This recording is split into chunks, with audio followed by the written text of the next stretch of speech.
Hi friends, പുതിയൊരു വീഡിയോയിലേക്ക് എല്ലാവർക്കും സ്വാഗതം. അർജുൻ കോടതിയിൽ ജഡ്ജിയുടെ മുന്നിൽ പ്രിയക്കെതിരെയുള്ള എല്ലാ തെളിവുകളും അങ്ങ് ഹാജരാക്കുകയാണ്.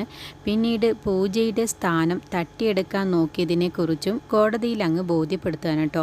എന്നിട്ട് നന്ദഗോപൻ്റെ മകളാണെന്നുള്ളത് തെളിയിക്കാൻ വേണ്ടിയിട്ട് പൂജയുടെ തെളിവുകളെല്ലാം തന്നെ കൊണ്ടുപോയി കാണിച്ചു കൊടുക്കുകയാണ് ചെയ്തത്. DNA ടെസ്റ്റ് കൂടി ഈ നിൽക്കുന്ന പ്രിയ കൃത്രിമം കാണിച്ച് ഈ കോടതിയെ തന്നെ തെറ്റിദ്ധരിപ്പിക്കുകയാണ് ചെയ്തത് എന്നുള്ള കാര്യമൊക്കെ തന്നെ അർജുൻ കോടതിയിൽ അങ്ങ് ബോധ്യപ്പെടുത്താൻ കേട്ടോ. ഇതൊക്കെ കേട്ട കോടതിക്ക് പ്രിയ തെറ്റുകാരിയാണെന്ന് മനസ്സിലാവുകയാണ്. അങ്ങനെ കോടതി ആ ഉത്തരവ് അങ്ങ് വിടാൻ കേട്ടോ. എന്നിട്ട് കോടതി പറയാണ്, അർജുൻ വക്കീലും അടിക വക്കീലും കോടതിയിൽ സമർപ്പിച്ച എല്ലാ തെളിവുകളും കോടതിക്ക് ബോധ്യപ്പെട്ടതിനാൽ പ്രിയ തെറ്റുകാരിയാണെന്നുള്ളത് മനസ്സിലാവുകയാണ്. അതുകൊണ്ട് പ്രിയയ്ക്ക് തക്കതായ ശിക്ഷ തന്നെ ഈ കോടതി വിധിക്കുന്നു എന്നങ്ങ് പറയാണ്. അങ്ങനെ കോടതി പ്രിയനെ ശിക്ഷ അങ്ങ് വിധിക്കുകയാണ് കേട്ടോ. അങ്ങനെ പ്രിയ ആണെങ്കിലോ ഈ സമയത്ത് ആകെ പേടിച്ച് പരിഭ്രമിച്ചുകൊണ്ട് തന്നെയാണ് അവിടെ വെറുങ്ങലിച്ചുകൊണ്ട് തന്നെയാണ് നിൽക്കുന്നത്. പിന്നീട് അരുണിമേനെ വെറുതെ വിടാൻ കോടതി അങ്ങ് ഉത്തരവിടാണ്. അരുണിമ തെറ്റുകാരിയല്ല എന്നുള്ള കാര്യം കോടതിക്ക് ബോധ്യപ്പെട്ടിരിക്കുന്നു. അതിനാൽ കോടതി അരുണിമയെ വെറുതെ വിടാൻ ഉത്തരവിടുന്നു എന്നങ്ങ് പറയണം. അത് കേൾക്കുമ്പോൾ പൂജയ്ക്കും അർജുനും അരുണിമയ്ക്കും നന്ദഗോപനും ഒക്കെ അങ്ങ് നല്ല സന്തോഷം വരികയാണ് കേട്ടോ. എന്നിട്ട് പിന്നെ അർജുനും അരുണിമയും നന്ദഗോപനും പൂജയും ഒക്കെ കൂടി നേരെ അർജുൻ്റെ വീട്ടിലേക്ക് ചെല്ലുകയാണ്. ഈ സമയത്ത് അച്ചമ്മയും മാധുരി അമ്മയും കനകേച്ചിയും മധു ആൻറ്റിയും വസന്തനും ആനന്ദും ഒക്കെ ഉണ്ടാവും കേട്ടോ അവിടെ. അവരെല്ലാവരും തന്നെ അരുണിമയെ സ്വീകരിക്കാൻ വേണ്ടി അവിടെ കാത്തു നിൽക്കുകയാവും.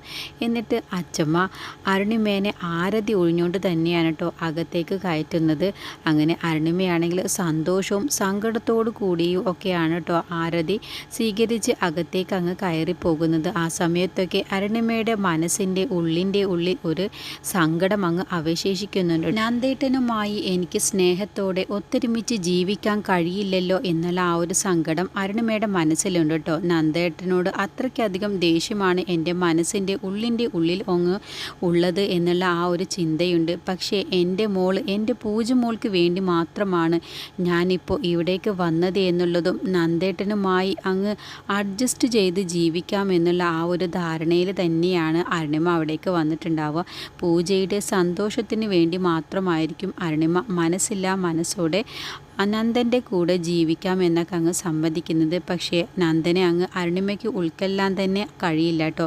പിന്നീട് ആനന്ദ് അരുണിമയോട് പറയാണ്, ഒരുപാട് പ്രതിസന്ധികളും ബുദ്ധിമുട്ടുകളും തരണം ചെയ്താണ് അരുണിമ നീ ഇപ്പോൾ ഈ ജീവിതത്തിലേക്ക് വന്നത്.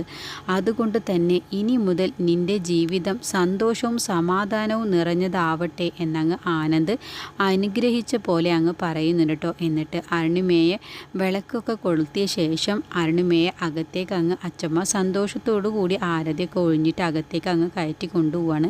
ഇതൊക്കെ കാണുന്ന അർജുനും പൂജയ്ക്കും നന്ദഗോപനൊക്കെ സന്തോഷമാവാണ് കേട്ടോ. അപ്പോൾ നന്ദഗോപൻ്റെ മനസ്സിൻ്റെ ഉള്ളിലുണ്ട് ആ കമ്മീഷണറുമായി സംസാരിച്ചതും കമ്മീഷണറുടെ പെങ്ങളെ പറ്റിച്ചതും എല്ലാം തന്നെ ഓർമ്മയിലുണ്ട് കേട്ടോ. കമ്മീഷണറുടെ പെങ്ങൾ ഗർഭിണിയാണെന്നുള്ള കാര്യമൊന്നും നന്ദന് അറിയില്ലായിരുന്നു. അങ്ങനെ നന്ദനോട് അരുണിമയെ കല്യാണം കഴിച്ച ശേഷം ആ കമ്മീഷണർ വന്ന് പറഞ്ഞ സമയത്ത് നന്ദൻ അരുണിമയുമായി ജീവിതം തുടങ്ങിക്കഴിഞ്ഞതിനാലാണ് കമ്മീഷണറുടെ പെങ്ങളെ അങ്ങ് സ്വീകരിക്കില്ല എന്നുള്ള ആ ഒരു തീരുമാനമെടുക്കുന്നത്.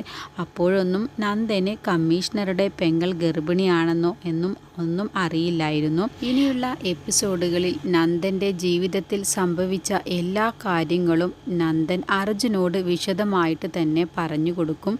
എന്നിട്ട് അർജുൻ തന്നെയാണ് കേട്ടോ ഇതിനൊരു പരിഹാരവും കാര്യങ്ങളൊക്കെ കണ്ടെത്തുന്നത്.